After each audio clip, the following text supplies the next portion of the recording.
Perkenalkan, nama saya Anastasia, kami dari kelompok 5. Dalam PowerPoint ini kami akan membahas tentang strategi dalam tindakan. Manajemen strategi. Istilah manajemen strategi dan kebijakan bisnis seringkali digunakan secara tidak konsisten sehingga menimbulkan kebingungan. Banyak orang kesulitan membedakan antara strategi korporat yang dibuat di tingkat perusahaan secara keseluruhan dan strategi fungsional yang lebih fokus pada unit-unit seperti pemasaran, operasional, atau keuangan. Kebingungan ini makin berparah karena banyak pembahasan di media lebih menyoroti strategi pemasaran, bukan strategi yang disusun oleh manajemen puncak untuk mengarahkan keseluruhan organisasi. Karena itu penting untuk memahami 3 aspek utama dalam strategi dan kebijakan bisnis sebelum masuk ke pembahasan yang lebih mendalam. Kemudian ada strategi dalam tindakan, yaitu proses penerapan rencana strategi secara nyata dalam kegiatan operasional dan organisasi untuk mencapai tujuan jangka panjang. Dalam komponen utamanya terdapat beberapa komponen, yaitu yang pertama tujuan tahunan, yaitu sasaran spesifik yang dicapai dalam waktu dekat. Kemudian ada kebijakan, yaitu pedoman dalam mengambil keputusan. Yang ketiga ada alokasi sumber daya, yaitu distribusi anggaran, tenaga kerja, dan aset lainnya. Kemudian ada struktur organisasi, yaitu penyesuaian struktur dalam mendukung strategi. Assalamualaikum warahmatullahi wabarakatuh. Perkenalkan, nama saya Hafiz Hasanuddin. Saya di sini akan menjelaskan penjelasan dari teman saya sebelumnya. Selanjutnya ada filosofi manajemen strategik. Yang pertama itu ada persaingan bebas. Persaingan bebas antara organisasi bisnis sejenis dengan memanfaatkan semua sumber yang tersedia untuk mencapai tujuan strategik. Yang kedua ada tujuan strategi, agar masing-masing tetap hidup dan berkembang untuk waktu yang lama sehingga mereka dapat terus memperoleh keuntungan kompetitif. Tujuan jangka panjang menunjukkan hasil yang diharapkan dari penerapan strategi tertentu. Selanjutnya ada rentang waktu. Kerangka waktu strategi dan tujuan harus konsisten, biasanya 2 hingga 5 tahun. Untuk slide selanjutnya ada karakteristik strategi. Yang pertama itu ada integrasi vertikal yang memungkinkan sebuah perusahaan mengontrol distributor, pemasok, dan pesaing. Selanjutnya ada strategi intensif yang berfokus pada produk dan pasar.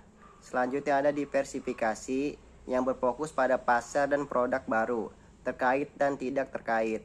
Selanjutnya ada strategi defensif, yaitu strategi dengan penciutan, divestasi, dan likuidasi. Perkenalkan, nama saya Thomas Dwi Sakti. Di sini saya akan menjelaskan mengenai tingkatan strategi. Yang pertama ada tingkatan korporat. Pada tingkat ini keputusan strategis diambil oleh eksekutif puncak seperti direktur utama atau pemilik perusahaan.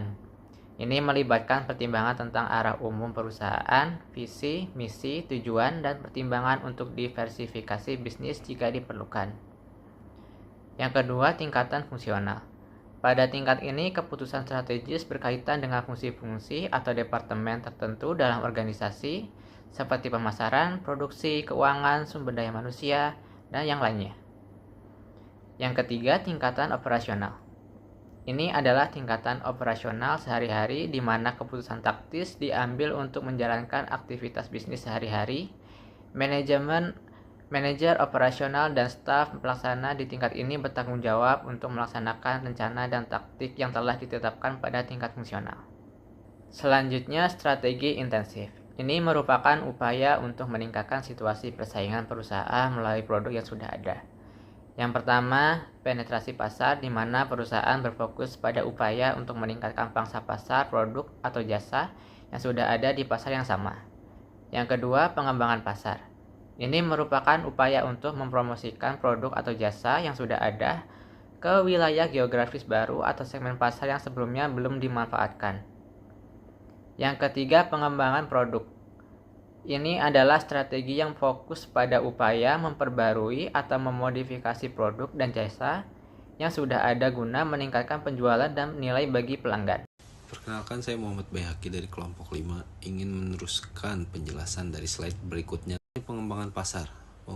Pengembangan pasar di sini memiliki faktor penting, yaitu diantaranya pasar lama yang sudah jenuh. Itu harus dilakukan pengembangan kembali dan melakukan pembaruan. Lalu ada minat pasar baru. Apa nih yang sekarang sedang diminati di pasar? Terus yang ketiga ada keunggulan bersaing. Yang keempat, dukungan sumber daya. Di sini kita mengambil contohnya Starbucks. dia memperluas ke wilayah lainnya dengan segmen yang baru.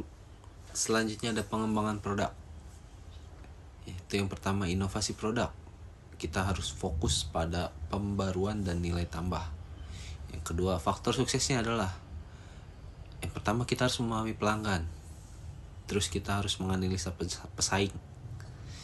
Yang ketiga, R&D yang matang. Contoh, di sini kita mengambil contohnya Apple sebagai pionir inovasi yang terkenal dengan komitmen mereka terhadap inovasi produk, dan mereka secara teratur mengeluarkan produk baru atau memperbarui produk yang sudah ada untuk memenuhi kebutuhan dan preferensi pelanggan. Kesimpulan manajemen strategi. Pentingnya pemahaman manajemen strategi dalam dunia bisnis, khususnya strategi intensif seperti penetrasi pasar, pengembangan pasar, dan pengembangan produk untuk meningkatkan daya saing perusahaan.